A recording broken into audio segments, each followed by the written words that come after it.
আসসালামু আলাইকুম, সবাইকে স্বাগতম আজকের টিউটোরিয়ালসে। তো আজকের টিউটোরিয়ালসের বিষয় হচ্ছে ডোমেইন নেম রেজিস্ট্রেশন করা, ডোমেইন নেম রিনিউ করা। অর্থাৎ আমরা জানি যে আমাদের ডোমেইনের প্রতি বছর রিনিউ করতে হয় একটা নির্দিষ্ট পরিমাণ ফি দিয়ে কিংবা চার্জ দিয়ে। তো সেটি আমরা কীভাবে করব এবং কোথায় থেকে করব এ নিয়ে বিস্তারিত আমরা জানবো এই টিউটোরিয়ালসে। বিশেষ করে যারা নতুন ই-কমার্স বিজনেস শুরু করতে যাচ্ছেন কিংবা যারা অলরেডি শুরু করেছেন এবং ডোমেইন হোস্টিং কিনেছেন আপনাদের ওয়েবসাইটের জন্য, তাদের জন্য এই টিউটোরিয়ালসটি খুবই হেল্পফুল হবে। পাশাপাশি যারা ডিজিটাল মার্কেটিং কিংবা আউটসোর্সিং ফ্রিল্যান্সিং রিলেটেড, তাদেরও এই টিউটোরিয়ালসটি কাজে আসবে, কারণ এই জিনিসটা আমাদের অবশ্যই জানা দরকার। তো আমি যে ওয়েবসাইটের জন্য কিংবা যে ডোমেইনের জন্য ডোমেইনটি রিনিউ করব সেটি হচ্ছে আমার নিজের ওয়েবসাইট ইকমার্স থিসিস। তো এই ওয়েবসাইটের ডোমেইনটা আমি আজকে রিনিউ করব এবং আপনাদেরকে লাইভ দেখাবো যে কীভাবে এটি করতে হয়। তো ডোমেইন নেম রিনিউ করার জন্য অবশ্যই আমাদেরকে ডোমেইন সার্ভিস প্রোভাইডার কোম্পানির ওয়েবসাইটে লগ ইন করতে হবে। তো আমি আমার ডোমেইন নেমটি কিনেছি নেমচিপ থেকে। তো সেক্ষেত্রে আমি নেমচিপে লগ ইন করবো। তো ইউজার নেম পাসওয়ার্ড দিয়ে আমার নেমচিপে লগ ইন করলাম। লগ ইন করার পর আমি ক্লিক করতেছি ড্যাশবোর্ড। তো ড্যাশবোর্ডে যাওয়ার পর এখানে আপনারা একটা অপশন পাবেন, ডোমেইন, আপনার ডোমেইন নেম দেখতে পারবেন এবং ম্যানেজ নামে একটা অপশন পাবেন যদি আপনি নেমচিপ ইউজার হন, কিংবা যে কোনো হোস্টিং ডোমেইন কোম্পানির ওয়েবসাইটে গেলে আপনারা একটা অপশন দেখবেন যে ম্যানেজ। তো ম্যানেজে আমি ক্লিক করলাম। ক্লিক করার পর আমি দেখতে পারবো যে আমার ডোমেইনের এক্সপায়ার ডেট কবে এবং আমার হোস্টিং এক্সপায়ার ডেট কবে। তো আমি এখানে দেখতে পাচ্ছি যে আমার ডোমেইনের এক্সপায়ার ডেট হচ্ছে জুলাইয়ের 31 তারিখ 2022। তো আমি চাচ্ছি আমার ডোমেইনটা আরও 1 বছর মেয়াদ বাড়ানোর জন্য, অর্থাৎ আরও 1 বছর বেশি অ্যাক্টিভ রাখার জন্য কিংবা রিনিউ করার জন্য। তো আশা করি আপনারা বুঝতে পারছেন, অর্থাৎ আমারটা 2022 সাল পর্যন্ত অ্যাক্টিভ থাকবে, তারপর রিনিউ করতে হবে। তো আমি চাচ্ছি আমারটা আরও অতিরিক্ত 1 বছর এখনই অ্যাড করে নিই, যেন আমারটা 2023 সাল পর্যন্ত অ্যাক্টিভ থাকে। তারপর আবার যখন দরকার হবে আমার ডোমেইন আমি রিনিউ করব। তো সেক্ষেত্রে আমি এটা অটো রিনিউ সেট করে দিতে পারি যদি আমার ব্যাঙ্ক অ্যাকাউন্টের সাথে এই অ্যাকাউন্টটা অ্যাক্টিভ থাকে এবং আমার ব্যাঙ্ক অ্যাকাউন্টে যদি পর্যাপ্ত টাকা থাকে, তাহলে তারা অটোমেটিকলি ডোমেইনটা রিনিউ করে নেবে।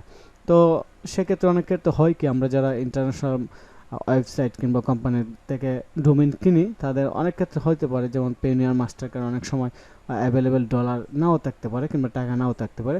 তো এই জন্য অটো রিনিউটা অনেক ক্ষেত্রে কাজ করবে না, কারণ আপনার যদি অ্যাকাউন্টে টাকা না থাকে তাহলে ডোমেইন কিন্তু অটো রিনিউ হবে না এবং সেক্ষেত্রে আপনি আপনার ডোমেইনটা লস করতে পারেন, অর্থাৎ হারিয়ে ফেলতে পারেন।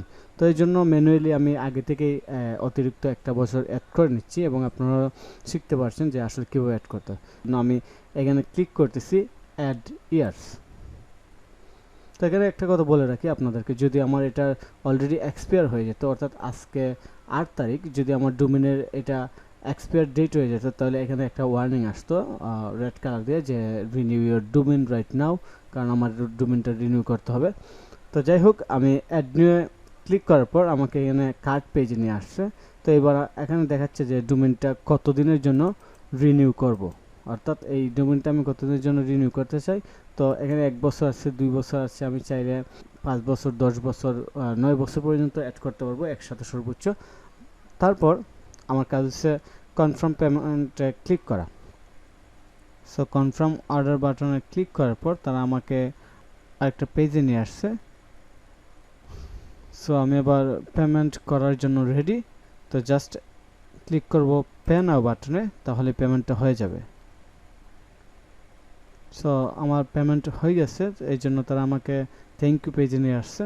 So thank you for your purchase, অর্থাৎ আমার পেমেন্টটা কমপ্লিট হয়ে গেছে এবং এখানে তারা দেখাচ্ছে যে আমার অর্ডার আইডি এবং এটি কখন পেমেন্ট করা হয়েছে এই ডেটটা দেখাইতেছে।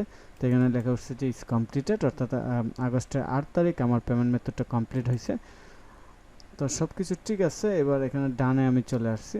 তো ডানে আসার পর আমার ডোমেইন যেহেতু রিনিউ হয়ে গেছে, এবার আমার কাজ হয়েছে এটা চেক করা। আমি চাইলে এখানে ডাউনলোড রিসিপ্ট করতে পারি, অর্থাৎ এটার যে রিসিপ্ট আছে ওইটা ডাউনলোড করতে পারি। তো যাই হোক, আমি এগুলো করতে যাচ্ছি না।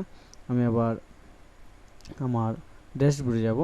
তো এবার আমি ম্যানেজে ক্লিক করব দেখার জন্য যে আমার ডোমেইন এক্সপায়ার ডেট কত সাল পর্যন্ত ইনক্রিজ হলো। সো আপনারা দেখতে পাচ্ছেন আগে আমার এটি ছিল 2022 পর্যন্ত, এবার এটি 2023 অর্থাৎ আরও 1 বছর আমি অ্যাড করেছি। তো আশা করি আপনারা বুঝতে পারছেন যে ডোমেইন নেমটা কীভাবে রিনিউ করতে হয়। তো আজকে টিউটোরিয়ালসটি আমরা এখানেই শেষ করছি। যদি এই টিউটোরিয়ালসটি মনে করেন আপনার কাজে আসে কিংবা আপনাদের কাছে হেল্পফুল মনে হয় তাহলে অবশ্যই কমেন্ট করে জানাবেন এবং অন্যদের সাথে শেয়ার করবেন। ধন্যবাদ সবাইকে।